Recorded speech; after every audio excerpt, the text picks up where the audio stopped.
আসসালামু আলাইকুম। সর্বশেষ বাংলা সংবাদে স্বাগতম। প্রথমে সংবাদের শিরোনাম, এর পরে বিস্তারিত। তত্ত্বাবধায়ক সরকার ফেরাতে রিভিউ শুনানি 19 জানুয়ারি। আরও জানাব, 21 আগস্ট গ্রেনেড হামলা, তারেক রহমান বাবরসহ সব আসামি খালাস। সংবাদ শেষে থাকবে বিজয়ের মাসে নেতাকর্মীদের মুক্তির দাবি আওয়ামী লীগের। শুনছিলেন গুরুত্বপূর্ণ সংবাদ শিরোনাম, এখন বিস্তারিত। তত্ত্বাবধায়ক সরকার ব্যবস্থা বাতিল সংক্রান্ত সংবিধানের 13 সংশোধনী বাতিলের রায়ের বিরুদ্ধে দায়ের করা পৃথক 3 রিভিউ আবেদনের শুনানির জন্য আগামী 19 জানুয়ারি দিন ধার্য করেছেন আপিল বিভাগ। রোববার 1 ডিসেম্বর প্রধান বিচারপতি সৈয়দ রেফাত আহমেদের নেতৃত্বাধীন 6 বিচারপতির আপিল বিভাগ এ দিন ধার্য করেন।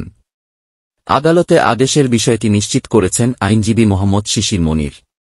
এর আগে সকালে বিএনপির পক্ষে আইনজীবী জয়নুল আবেদিন 1 মাস সময় আবেদন করেন। এ সময় জামায়াতও এ বিষয়ে আবেদন করেন আদালতে। তত্ত্বাবধায়ক সরকার ফিরিয়ে আনতে 3টি পৃথক রিভিউ আবেদন দায়ের করেন বিএনপি মহাসচিব মির্জা ফখরুল ইসলাম আলমগীর, জামায়াতে ইসলামী সেক্রেটারি জেনারেল অধ্যাপক মিয়া গোলাম পরোয়ার এবং সুজনের সম্পাদক ড বদিউল আলম মজুমদার। গত 23 অক্টোবর তত্ত্বাবধায়ক সরকার ব্যবস্থা বাতিল সংক্রান্ত সংবিধানের 13 সংশোধনী বাতিলের রায়ের বিরুদ্ধে বাংলাদেশ জামায়াতে ইসলামী রিভিউ আবেদন দায়ের করে। জামায়াতে ইসলামীর পক্ষে রিভিউ আবেদন দায়ের করেছেন সেক্রেটারি জেনারেল অধ্যাপক মিয়া গোলাম পরোয়ার। এর আগে গত 16 অক্টোবর তত্ত্বাবধায়ক সরকার ব্যবস্থা বাতিল সংক্রান্ত সংবিধানের 13 সংশোধনী বাতিলের রায়ের বিরুদ্ধে রিভিউ পুনর্বিবেচনা আবেদন করেন বিএনপির মহাসচিব মির্জা ফখরুল ইসলাম আলমগীর। এদিকে গত আগস্ট মাসে তত্ত্বাবধায়ক সরকার ব্যবস্থা বাতিল সংক্রান্ত সংবিধানের 13 সংশোধনী বাতিলের রায়ের বিরুদ্ধে সুজনের সম্পাদক ড বদিউল আলম মজুমদার পৃথক রিভিউ আবেদন দায়ের করেন। 2011 সালের 10 মে তত্ত্বাবধায়ক সরকার ব্যবস্থা প্রবর্তনে করা সংবিধানের 13 সংশোধনী অবৈধ ঘোষণা করে তা বাতিল করেন সুপ্রিম কোর্টের আপিল বিভাগ। তবে পরবর্তী 10ম ও 11তম নির্বাচন তত্ত্বাবধায়ক সরকারের অধীনে করা যেতে পারে বলে মত দিয়েছিলেন তৎকালীন প্রধান বিচারপতি এবিএম খায়রুল হকের নেতৃত্বাধীন আদালত। রায়ে বলা হয়েছিল, এক্ষেত্রে তত্ত্বাবধায়ক সরকারের প্রধান উপদেষ্টা নির্বাচনের সংসদে ঐকমত্যের ভিত্তিতে যে কোনো সিদ্ধান্ত নেওয়া যেতে পারে। প্রসঙ্গত, তত্ত্বাবধায়ক সরকার ব্যবস্থা অন্তর্ভুক্ত করে সংবিধানের 13 সংশোধনী জাতীয় সংসদে গৃহীত হয় 1996 সালে। এ সংশোধনীর বৈধতা চ্যালেঞ্জ করে অ্যাডভোকেট এম সলিম উল্লাহ সহ 3 জন আইনজীবী হাইকোর্টে রিট করেন। ওই বছরের 4 আগস্ট হাইকোর্ট বিভাগ এ রিট খারিজ করেন এবং তত্ত্বাবধায়ক সরকার ব্যবস্থাকে বৈধ ঘোষণা করা হয়। এরপর 2005 সালে এ রায়ের বিরুদ্ধে আপিল করেন রিটকারীরা। আদালত এ মামলায় 8 জন অ্যামিকাস কিউরি, আদালতের বন্ধু, নিয়োগ করে তাদের মতামত শোনেন।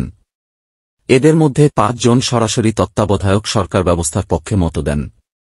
তারা হলেন ড কামাল হোসেন, টিএইচ খান, সাবেক অ্যাটর্নি জেনারেল মাহমুদুল ইসলাম, ব্যারিস্টার এম আমিরুল ইসলাম ও ব্যারিস্টার রকনউদ্দিন মাহমুদ।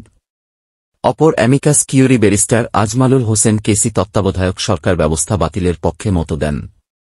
ব্যারিস্টার রফিকুল হক ও ড এন জহির তত্ত্বাবধায়ক সরকার ব্যবস্থার আমূল সংস্কারের পক্ষে মত দিয়ে তাদের প্রস্তাব আদালতে তুলে ধরেন।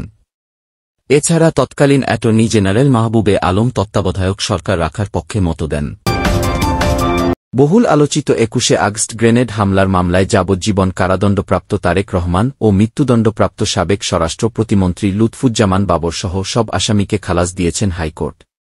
বিচারিক আদালতের রায় বাতিল করে রোববার 1 ডিসেম্বর বিচারপতি এ কে এম আসাদুজ্জামান ও বিচারপতি সৈয়দ এনায়েত হোসেনের হাইকোর্ট বেঞ্চ এ রায় ঘোষণা করেন।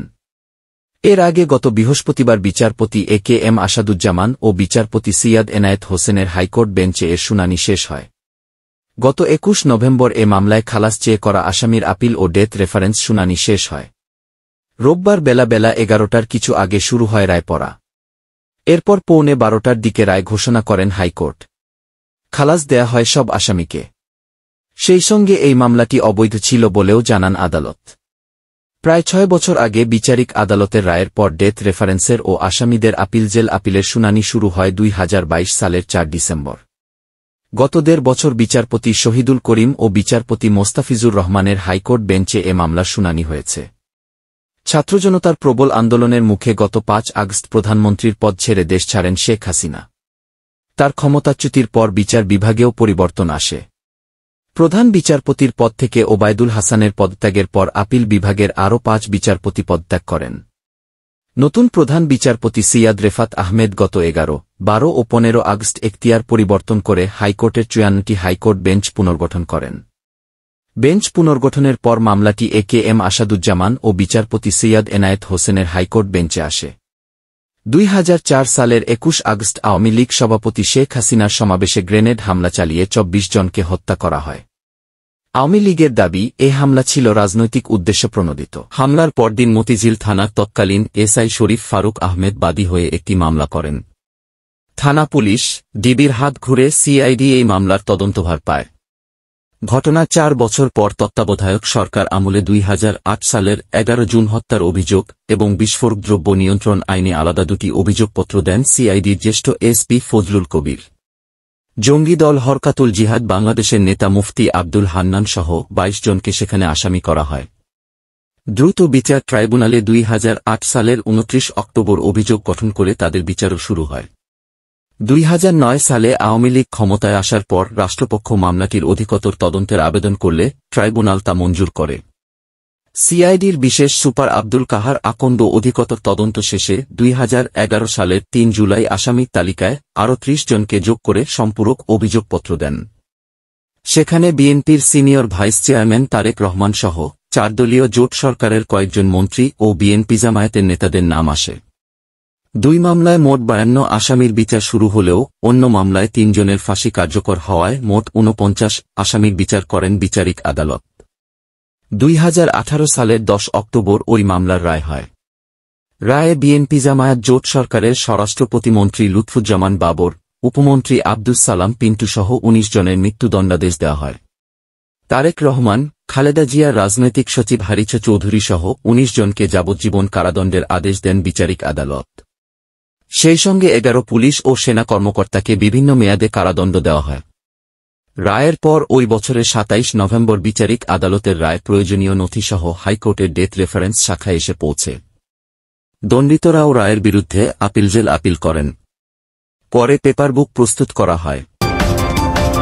বিজয়ের মাসে নেতাকর্মীদের মুক্তির দাবি জানিয়েছে ক্ষমতাচ্যুত আওয়ামী লীগ। শনিবার ৩০ নভেম্বর দলটির যুগ্ম সাধারণ সম্পাদক আফাম বাহাউদ্দিন নাছিম এক বিবৃতিতে এ দাবি জানান। বিবৃতিতে নাছিম বলেন, রোববার থেকে বিজয়ের মাস ডিসেম্বরের যাত্রা শুরু। ১৯৭১ সালের ১৬ ডিসেম্বর বাঙালি জাতি হাজার বছরের পরাধীনতার শৃঙ্খল ভেঙে রক্তক্ষয়ী সংগ্রামের মধ্যে দিয়ে পাক হানাদার বাহিনীকে পরাজিত করে স্বাধীনতা অর্জন করে। দখলদার পাকিস্তানি ঔপনিবেশবাদের অর্গল ভেঙে অভ্যুদয় হয় স্বাধীন বাংলাদেশ রাষ্ট্রের। সমাগত বিজয়ের মাসের এই শুভক্ষণে আমরা বাংলাদেশ আওয়ামী লীগের পক্ষ থেকে সুমহান মুক্তিযুদ্ধের ৩০ লাখ শহীদ এবং ২ লাখ সম্ভ্রমহারা মা বোনের প্রতি হৃদয়ের অন্তঃস্থল থেকে গভীর শ্রদ্ধা নিবেদন করছি। দীর্ঘদিন নির্যাতিত নিপীড়িত বাঙালি জাতি অনবদ্য লড়াই সংগ্রামের মাধ্যমে পেল চিরাকাঙ্ক্ষিত মুক্তির স্বাদ। বিবৃতিতে আওয়ামী লীগের যুগ্ম সাধারণ সম্পাদক আরও বলেন, একটা যুদ্ধবিধ্বস্ত দেশ গড়ে তোলা কত কঠিন ছিল তা আজকের বাংলাদেশের দিকে তাকালে বোঝা যায়। পরিকল্পিতভাবে ঘৃণা উৎপাদনের সংস্কৃতিতে নিমজ্জিত করা হয়েছে সমগ্র বাংলাদেশকে। শেখ হাসিনা সহ প্রগতিশীল মানুষদের বিরুদ্ধে রাজনৈতিকভাবে উদ্দেশ্যপ্রণোদিত হয়ে মামলা দেওয়া হচ্ছে।